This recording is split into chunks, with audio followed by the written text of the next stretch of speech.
parole du Seigneur, une parole que le Seigneur a mis fortement sur nos cœurs, et nous allons nous apercevoir qu'à travers tout ce que nous faisons, à travers tout ce que nous disons, nous sommes encore capables d'interpeller par la parole les vies, impacter les cœurs ce soir.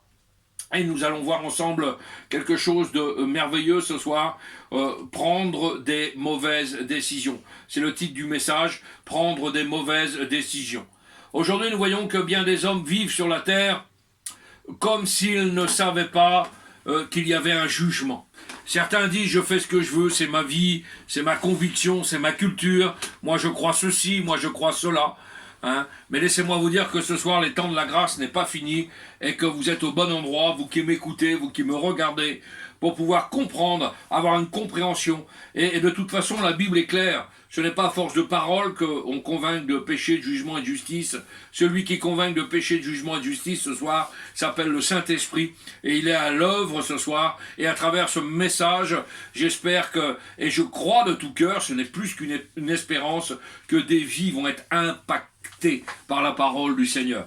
Alors ce soir, nous allons faire une première lecture ensemble dans la parole du Seigneur, dans le Nouveau Testament, dans les 4 évangiles. Et nous allons aller dans le beau chapitre de Matthieu, Matthieu 16, verset 19. Matthieu 16, verset 19. Que nous dit la parole du Seigneur ce soir? Je te donnerai les clés du royaume des cieux. Amen. Ce que tu lieras sur la terre sera lié dans les cieux, et ce que tu délieras sur la terre sera délié dans les cieux. Et nous allons voir ce soir ce message bouleversant qui va nous indiquer que dans toute chose que nous faisons ce soir, dans toute décision que nous prenons, il y a des conséquences importantes et parfois irréversibles sur notre vie chrétienne et notre salut. Nous allons donc ce soir parler des mauvaises décisions. Qui n'a pas pris de mauvaises décisions? J'en ai pris tout au courant de ma vie, tout le monde en a pris au courant de sa vie. Et nous allons voir ce soir que les mauvaises décisions ont un impact immédiat sur votre vie. Alors nous allons ce soir donc parler des mauvaises décisions que nous pouvons prendre sur cette terre. Pourquoi? Tout simplement, le Seigneur veut nous avertir à travers ce message de ne pas tomber dans les pièges de l'ennemi. Nous en avons déjà parlé et je vous avais apporté un enseignement sur les pensées qui sont en réalité des portes d'entrée ouvertes pour l'ennemi de notre âme. Mais le fait de se maudire, de se rabaisser de soi-même, de se dénigrer sans cesse sur nos propres vies, peuvent aussi ouvrir des portes sur l'ennemi. C'est pourquoi ne dites pas n'importe quoi sur vous-même ce soir. Si vous êtes triste, si vous êtes en colère, cela ne doit en aucun cas être une raison pour vous rabaisser vous-même. Amen. Alors lorsque nous lisons Matthieu 16, nous voyons que lorsque Dieu lit sur la terre, il y a des implications dans les cieux. Et ce qu'il délie sur la terre a des implications dans les cieux. La terre, c'est le monde des hommes. Et les cieux, c'est le monde spirituel. Ainsi, par ce verset biblique, la Bible nous révèle que nos décisions ont un pouvoir spirituel. Et là, il parle des bonnes décisions. Les bonnes décisions que nous prenons sont les clés du royaume qui nous permettent d'accepter les choses ou de les refuser. Lorsque tu prends une bonne décision sur la terre, tu influences le mouvement des anges. Amen. Lorsque tu prends une bonne décision sur la terre, tu influences l'action de l'esprit. C'est merveilleux. Mais au contraire, lorsque tu prends une mauvaise décision sur la terre, tu permets le mouvement des anges déchus, c'est-à-dire les démons. Et tu permets le mouvement de Satan. Il y a des décisions qui libèrent les anges et il y a des décisions qui libèrent les démons. Il y a des décisions qui permettent à Dieu d'agir, mais il y a des décisions qui permettent à Satan d'agir. Et je vous assure que la plupart du temps, et ça c'est une remise en question pour nous-mêmes, nous sommes dans des temps de confinement, remettons-nous en question, je vous l'ai dit plusieurs fois, nous l'avons répété depuis ce début d'année, sans savoir qu'il y aurait eu ces choses particulières à nous arriver. il faut se remettre en cause. Et je vous assure que la plupart du temps, nos problèmes spirituels nous proviennent de nos propres décisions. Ce que tu liras sur la terre sera lié dans les cieux, et ce que tu délieras sur la terre sera délié dans les cieux. Tu peux prendre une mauvaise décision qui peut délier des choses qui ne sont pas à la gloire de Dieu. Par exemple, prenons un chrétien qui a pris la décision de se repentir, de donner son cœur à Dieu, de se débarrasser de ses péchés. Instantanément, les démons et l'autorité de Satan est alors partie de lui. Mais au fil du temps, il prend la décision de revenir dans ses anciens péchés. Et l'influence de Satan et des démons reviennent alors dans sa vie, parce que tu les as déliés. Et le verset d'Ésaïe 30, versets 1 à 3, nous dit ceci, Ésaïe 30, versets 1 à 3, « Malheur, dit l'Éternel, aux enfants rebelles qui prennent des résolutions sans moi, c'est-à-dire sans Dieu, et qui font des alliances sans ma volonté. Pour faire quoi? Pour accumuler péché sur péché, qui descendent en Égypte sans me consulter, pour se réfugier sous la protection de Pharaon, c'est-à-dire de Satan, c'est une image, et chercher un abri sous l'ombre de l'Égypte. La protection de Pharaon sera pour vous une honte, et l'abri sous l'ombre de l'Égypte une ignominie. Laissez-moi vous dire ce soir que toute décision qui est prise sans l'Éternel, toute résolution qui est prise sans Dieu, permet à la puissance de l'Égypte, c'est-à-dire à la puissance de Satan et ses démons, de se manifester dans vos vies. Derrière l'Égypte, il y a quoi? Eh bien, il y a l'occultisme, il y a les puissances des ténèbres, il y a la mondanité, il y a le péché. La Bible dit, malheur, malheur, dit la Bible, aux enfants rebelles qui prennent des décisions sans moi. Aujourd'hui, nous avons des chrétiens indépendants, mais indépendants de l'Esprit Saint. Ils disent, je veux, j'ai décidé. Mais un chrétien ne parle pas ainsi et ne doit pas parler ainsi. Un chrétien dit, Dieu m'a dit, Dieu m'a convaincu. J'ai reçu une résolution de la part du Saint-Esprit de faire ceci ou cela. Quand nous étions païens, nous pouvions décider comme nous voulions. Nous faisons ça, je ne ferai pas ça, j'irai là ou je n'irai pas là. Mais quand on devient enfant de Dieu, qu'on devient une nouvelle créature, on ne prend pas des décisions sans Dieu. Dieu appelle de telles personnes des enfants rebelles dans cette soirée. Une fois que vous avez donné vos vies à Christ, vos vies ne vous appartiennent plus. Je répète, une fois que vous avez donné vos vies à Christ, vous êtes des nouvelles créatures, vous êtes des enfants de Dieu, donc vos vies ne vous appartiennent plus. Une fois que tu as reçu Jésus-Christ comme Seigneur et Sauveur, ta vie, ta propre vie ne t'appartient plus. Tu ne peux plus dire « j'ai décidé », je dois dire « moi et Dieu, nous avons décidé ». Alléluia. Et la Bible nous dit qu'en Israël, rentrait en Égypte pour être sous sa protection, par sa propre sagesse, et je vous ai enseigné sur la sagesse, par sa propre sagesse, la Bible dit ne sois pas sage à tes propres yeux. Dieu maudissait cette démarche d'Israël. Malheur aux enfants rebelles qui prennent des décisions sans moi. Nos vies sont une accumulation de nos décisions. Si je suis habillé ainsi, eh bien, c'est parce que je l'ai décidé. Si tu es là aujourd'hui à regarder, eh bien, cet Internet, ce live, eh bien, c'est parce que tu l'as décidé. Mais il y a des domaines de ta vie qui sont bien plus importants que de choisir un habillement ou d'être assis sur une chaise. Mais quand il s'agit des décisions importantes, de ces décisions importantes, laisse-moi te dire que tu les prends sans Dieu. Ainsi, des grandes choses qui peuvent influencer tout le cours entier de ta vie, tu décides sans Dieu. Et quand tu décides sans Dieu, tu décides avec la chair. Et nous savons que la chair est la femme du diable. Nous savons que la chair, et la Bible dit, a des désirs contraires à l'esprit. Et voilà, je vais étayer cette lecture par des exemples concrets dans la parole du Seigneur. Un exemple que quelqu'un qui a pris une mauvaise décision. Nimrod, vous verrez ça dans Genèse 11, versets 1 à 9. Je vous laisse faire la lecture chez vous. Genèse 11, versets 1 à 9. Nimrod, qui a pris la décision de construire la tour de Babel. Ils ont décidé, ils se sont rencontrés ensemble et ils ont décidé d'un commun accord, sans consulter Dieu, de construire cette tour, de faire des briques, de faire du ciment et de construire.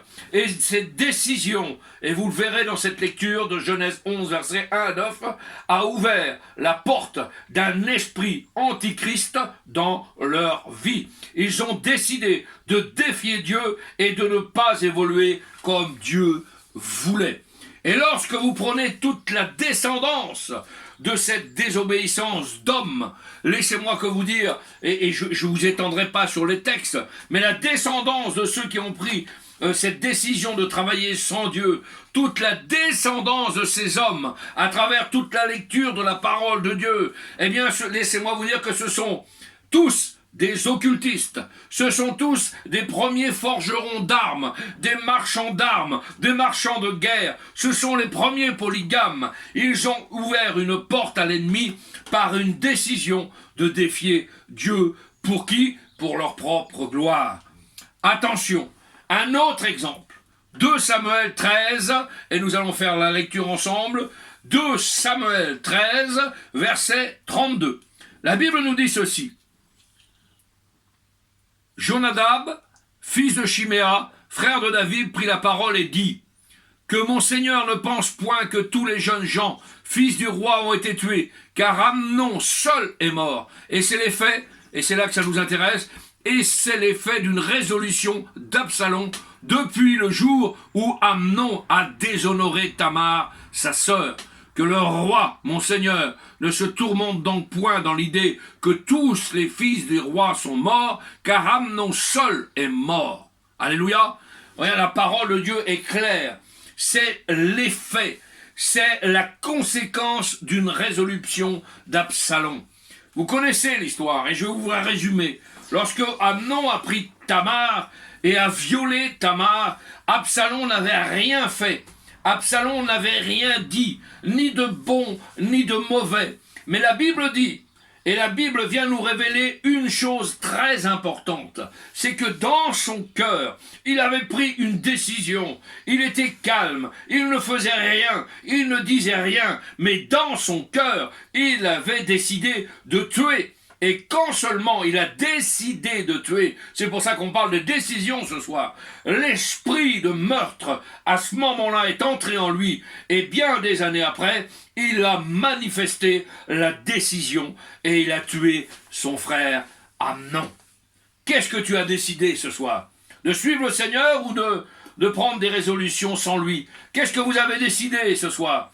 Qu'est-ce que tu penses au plus profond de toi ce soir? Car l'homme n'est pas seulement parole, l'homme n'est pas seulement action, mais l'homme est aussi décision. Et le royaume spirituel ne fonctionne pas seulement avec des actions et des paroles, mais le royaume spirituel fonctionne aussi avec des décisions. Il avait résolu il y a longtemps et il a fini par tuer. Qu'est-ce que tu as décidé dans ton cœur ce soir? As-tu décidé de te rapprocher de Dieu, de t'éloigner de Dieu, de continuer à pratiquer ton péché? Si tu ne l'as pas encore fait, tu finiras par le faire, car la décision amorce toujours une action. La décision que tu vas prendre amorce toujours une action que tu vas faire.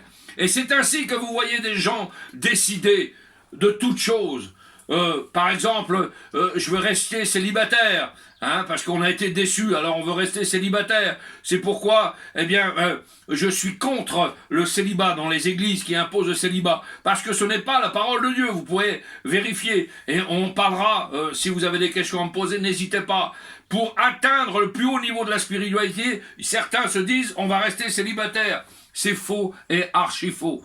Et d'autres disent, c'est leur décision. Je n'aurai plus jamais d'amis. Eh bien, laisse-moi te dire que si tu n'as plus jamais d'amis, tu mourras seul. tu mourras seul. Vous savez, Jésus est venu seul. Il n'avait besoin de personne. Et pourtant, il s'est fait accompagner, même avec des personnes qui avaient des défauts. Et cela prouve que le succès dans les choses demande une équipe. On ne peut pas réussir seul. Il faut une team. Certains disent, je n'aurai jamais plus confiance en quelqu'un. Tu l'as dit, tu l'as résolu, c'est ta décision, c'est définitif. Tous ceux qui s'approchent de toi, tu les rejettes à cause d'une blessure intérieure. Tu as pris une décision qui a ouvert la porte à un esprit égoïste. J'aimerais et j'aimerais t'aider ce soir. Il y en a quelques-uns qui disent « j'aiderai plus jamais personne ». Encore une décision que nous prenons à cause de l'ingratitude des gens. C'est vrai que le monde est cruel, c'est vrai que le monde est méchant, c'est vrai que nous avons été roulés dans la farine. Mais si le Seigneur a mis son amour dans votre cœur, alors vous êtes encore prêts à vous faire rouler et vous êtes encore prêts à tendre la main à votre prochain. Laissez-moi vous dire que nous sommes des leaders spirituels, des responsables d'église et nous sommes condamnés à avoir confiance. Nous sommes condamnés à avoir confiance. Imaginez-vous certains généraux, certains hommes d'affaires, certains présidents africains, je côtoie beaucoup de pasteurs africains, et cette histoire est merveilleuse.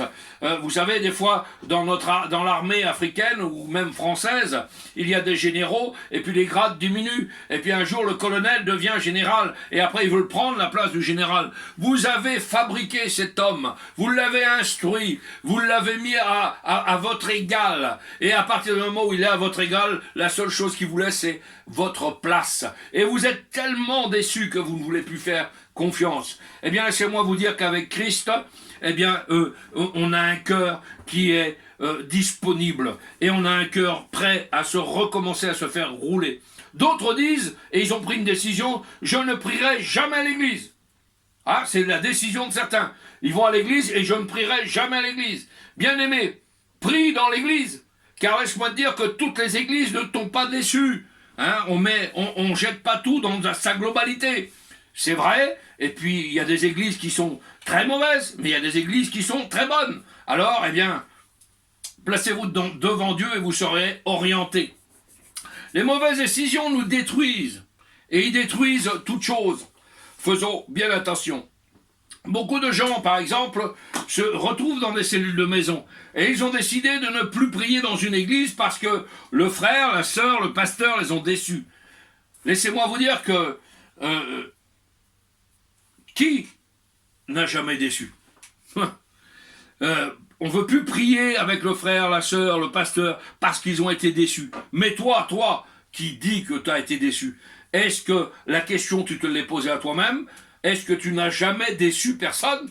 Moi, qui vous parle, j'ai sûrement déçu des gens. Et je leur demande pardon. Vous comprenez ça? Sortez de ces mauvaises décisions. Tu ne veux plus de communion fraternelle.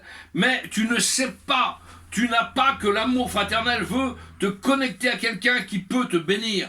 Sortez de ces mauvaises décisions. Un conseil, ne prenez jamais de décision. Premièrement, quand vous êtes en colère, parce que c'est pas bon conseiller. Et deuxièmement, quand vous êtes dans la joie, dans l'euphorie, non plus, c'est pas des bonnes décisions. Pourquoi? Tout simplement parce que vous n'êtes pas vous. Prenez plutôt une décision le matin. Un homme sage s'assoit et après il construit. Nous avons vu ces versets avec la secrétaire de l'église, on s'est régalé l'autre jour parce qu'on a l'habitude de prier ensemble tous les soirs et c'est merveilleux.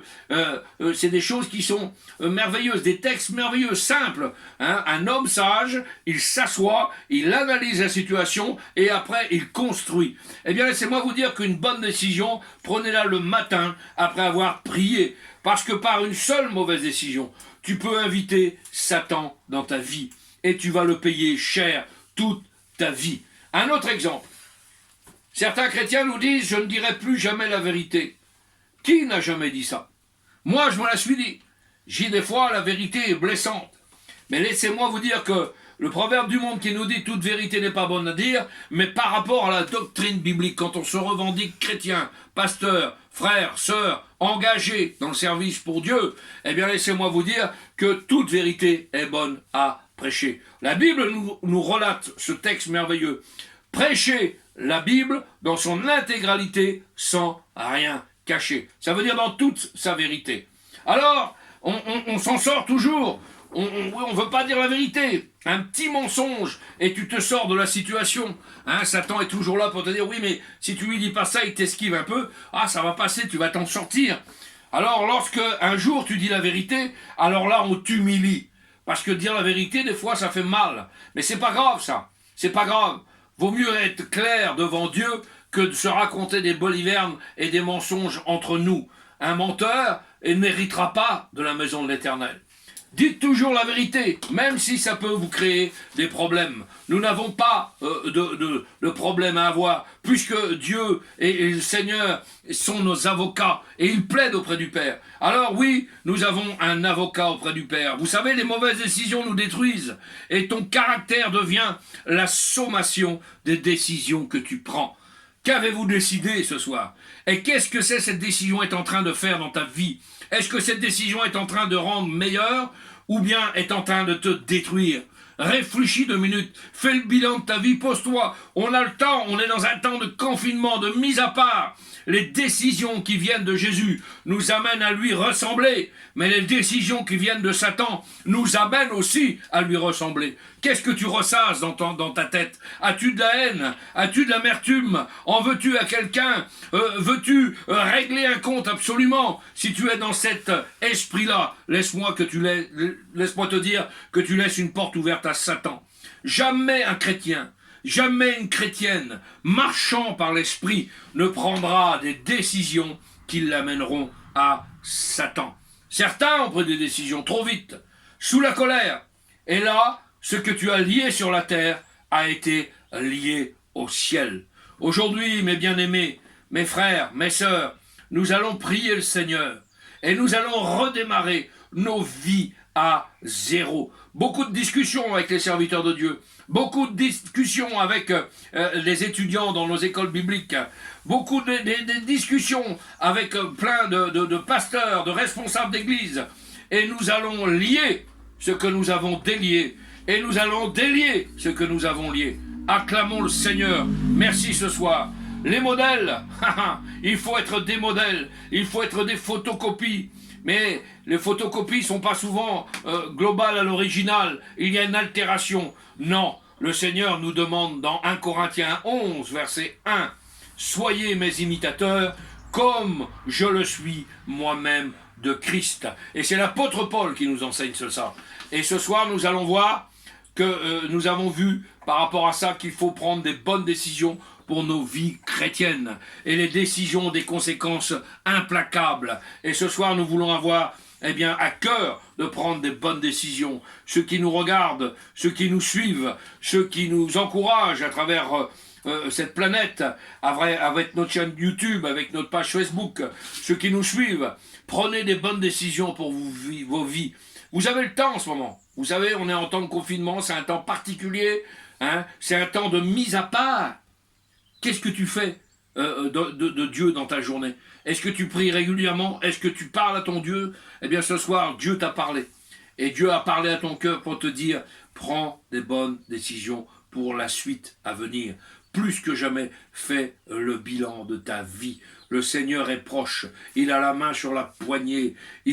Son retour est très proche.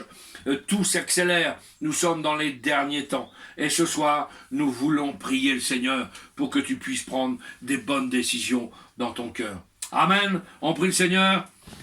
Alléluia.